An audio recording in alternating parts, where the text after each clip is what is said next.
Hey everyone, how are we? Thanks for coming to my channel. Hope you guys are all doing okay.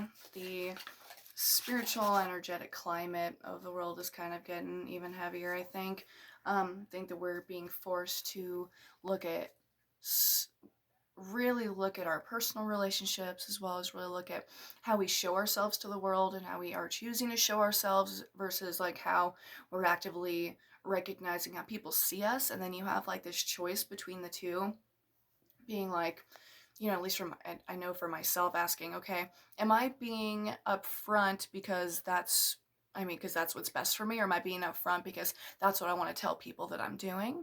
And I guess, and not just that, not just for me, but I think that um, we're going through a choice of like choosing what mask to put on, choosing what face we show to people, and choosing how open we are. And I have this thing I get with what's called kind confrontation, and confrontation doesn't always have to be a negative thing. I think the confrontation is something, it's important because we're able to just be open with one another and be like, all right, I want to tell you what's going through my head. I want to tell you what I'm going through and how I'm perceiving your actions or perceiving the situation or whatever. And then you are actively able to allow them or allow the situation to unfold on its own as well. And whatever that means. I guess it means different things for different people, for different circumstances, for different situations. And that's one, you know what? That's a thing that I really struggle with is people are things that try and over generalize any group of people or any situation. Say this is like this. This is this. If this is this, then it's this as well. And I think that that is the biggest bullshit. I think that as soon as someone overgeneralizes and say this person is this because they believe this, and I've automatically lost. I don't really care what you have to say, I guess. And maybe that's shitty, but I just think that that is like the ultimate level of ignorance. And ignorance, I think, is the worst. Ignorance and then thoughtlessness, acting without regard to other people's emotions and regard to how they interpret it. And, I know someone that said something really interesting to me recently, and they said, well, I don't really care how people, why do you care what people think about what you do if you know that you're acting out of integrity? And I was like, I don't think it freaking works like that all the time. I don't think that it's just because you don't think you're doing something shitty doesn't mean you're not doing something shitty. You know what I mean? I think that that is something that we need to look at inside of ourselves and look at how we interact with others and what we bring to the world.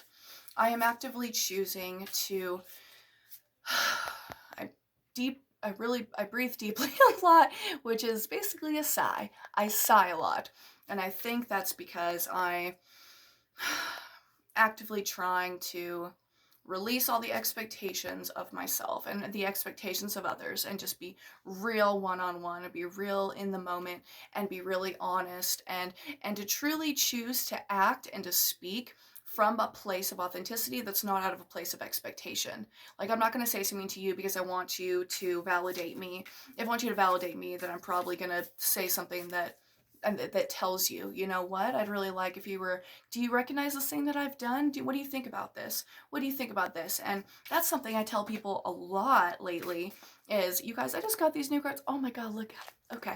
So, Medicine Snake, what's up? You're my friend now. You believe I won these cards, you guys, I've never entered anything and I've never won anything because I've never tried. And the first time I did, I won it from this beautiful woman, Medicine Snake, who lives in like an hour away from me. No, my cat's trying to climb on my little box.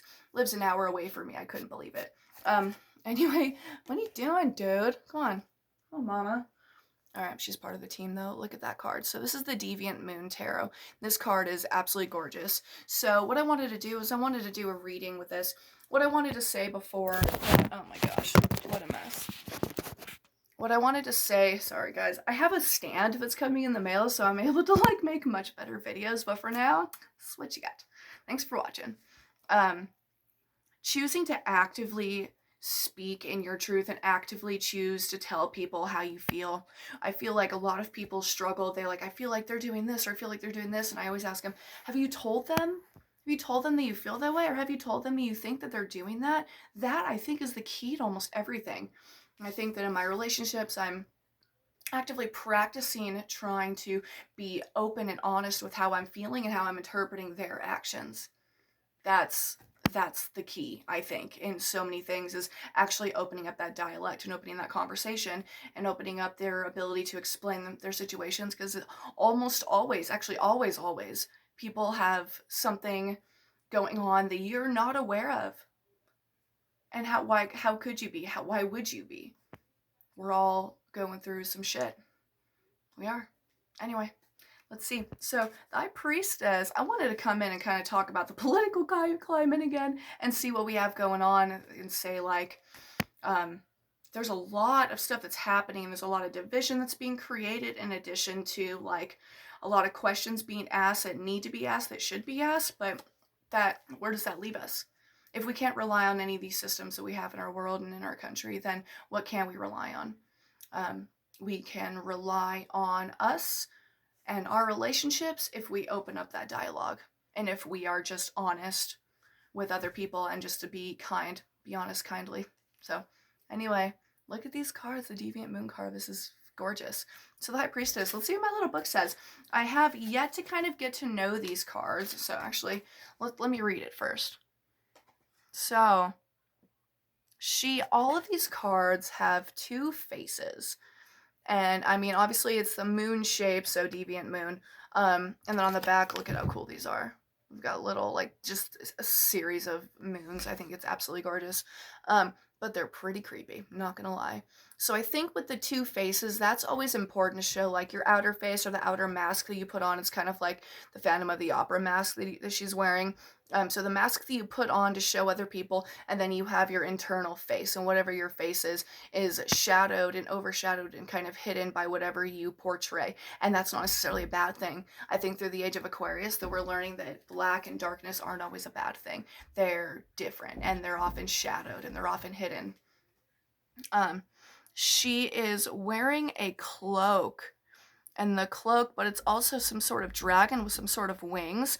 She's looking over her city, so she's kind of up on this chessboard that's above everything. So she's separated herself from the rest of society, and it's interesting because the Hermit is kind of, it has a similar energy. The Hermit separates himself, and he separates himself from the rest of society so that he can look inward, and so that he can ask himself certain questions. But she has wrapped herself in this sort of like reptilian skin, and I don't know. I don't really know what to think of this card. I can't seem to read it quite well right off the top of my head.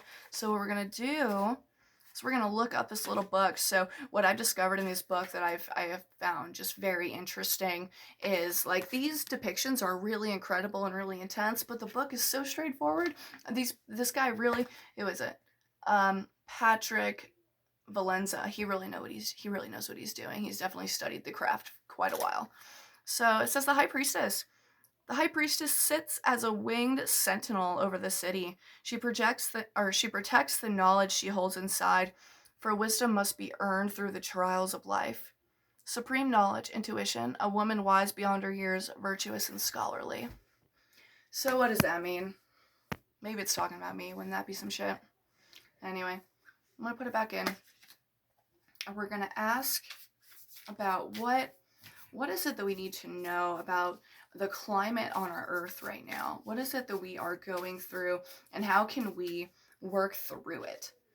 Man, we've got, and I mean on a personal level, on a collective level, that's what I'm going to do. Personal level, collective level, celestial level, okay? You guys ready? And personal not being my personal, but like individual, like all of our individuals. All of our individuals. That's funny. Okay, you guys ready? Okay. What do we need to know individually? I like this one. I really am digging these cards, and I love the back of them. I feel so mystical. What do we need to know collectively as a whole?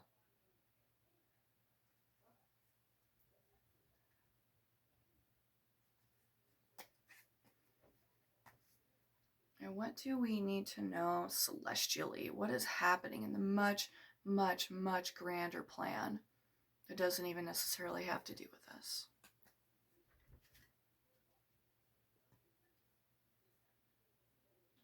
I want to pull these two. I'm being told to. Okay. All right, guys, you ready? individually. Okay, so it's the Four of Cups. So in a lot of my readings, I pulled this card lately, and it represents like, look at how beautiful that is. If anyone knows like the history of tarot, if anyone knows what a lot of the other Four of Cups cards looks like, it's a kind of a cup of disillusionment. It's a cup of, or it's a card of feeling like almost taking for granted what you have already. So she has all these cups and she's like just dropping one off. She's like, you know what, I already have these ones, it doesn't even matter. It may be a really freaking expensive wine. Who knows what's in there? But she's choosing. She's like, it doesn't matter. It's okay. So I feel like individually we're frustrated and we're complacent and we're disillusioned with the environment that we're in. We're feeling like maybe all of our resources are taken care of, and maybe all of our needs are met. However, that allows us, like, we have nothing real inspiration that's happening with us. We have nothing important going on, because we're like, what's the point? What's the point? Look at everything else around me. Why should I even try? Why should I be working towards anything? None of it matters. And that's kind of the card of disillusionment that I see. Collectively, the Knight of Wands. Interesting. So knights always represent, look at that card. These are gorgeous. They're creepy. So the knights always represent some sort of movement, or it could represent some sort of person. Let's look at what this says in the book. The Knight of Wands. Oh my god, opened right to it. Look at that. Okay. The daring knight rushes across the grassy field, ready to meet his troubles head on. Little does he recognize his rash and impulsive reaction to life are the causes of the conflicts. Hasty decisions, a sudden journey, impulsive behavior. So maybe because we have this kind of level of complacency and this level of like disregard for what's going on because we're bored, we just want some sort of boredom, and the answer is to not act upon our decisions impulsively and to not just rashly go on about whatever it is we want to do without thinking. And this could be about riots, this could be about just personally quitting your job and moving across country, or this could be, anything. And I think a lot of it is responding to our relationships together and how we're interacting together. Just because we're bored, and just because we have this kind of feeling that nothing matters, doesn't mean that we need to ride into battle unnecessarily. Okay. Celestially, let's see what's going on. So I've got the Knight, or the Nine of Swords. Oh my god, how weird. The Nine of Swords and the Nine of Wands. Alright, guys, ready? Let's see what this shit says. Okay. Thanks for bearing with me while I use these new cards. I mean, I'm a pretty good reader, but these are kind of weird. They're really hard to read. So the Nine of Swords always kind of represents it. They call it the drama queen card in a lot of decks. So he's sitting up and he has this little he has his, I don't know, he's scared. He's got all of these kind of animals around him, and he's scared, and he has all these swords above him, and he's afraid that the swords are going to fall on him, or so, or at least in a lot of depictions, that's what it thinks. So maybe celestially. Let's see what it says. Unable to fall asleep, an old woman sits up in her bed. Nine swords hang in her thoughts as she is tortured by worry and nightmares. Anxiety, worry, stress, misery, and despair. Okay.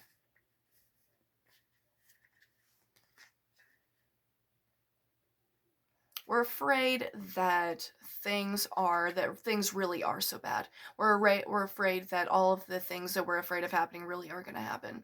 And, and I think that they will happen if we decide to rush into any sort of action that we haven't thought about just because it is some action at all. We have to really be aware of how we're acting, how we're reacting.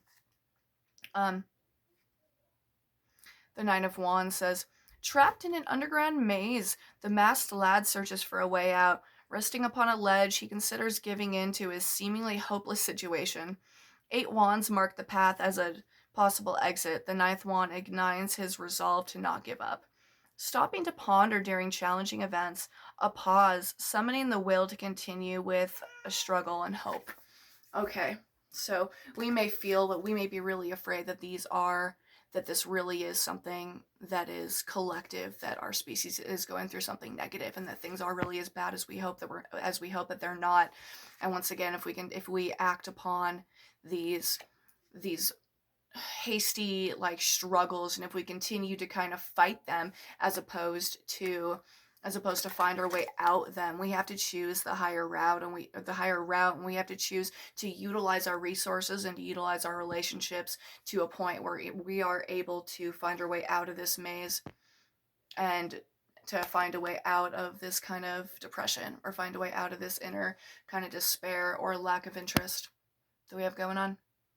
War is not the answer. Anyway, guys, that's all I got, okay? Thank you very much.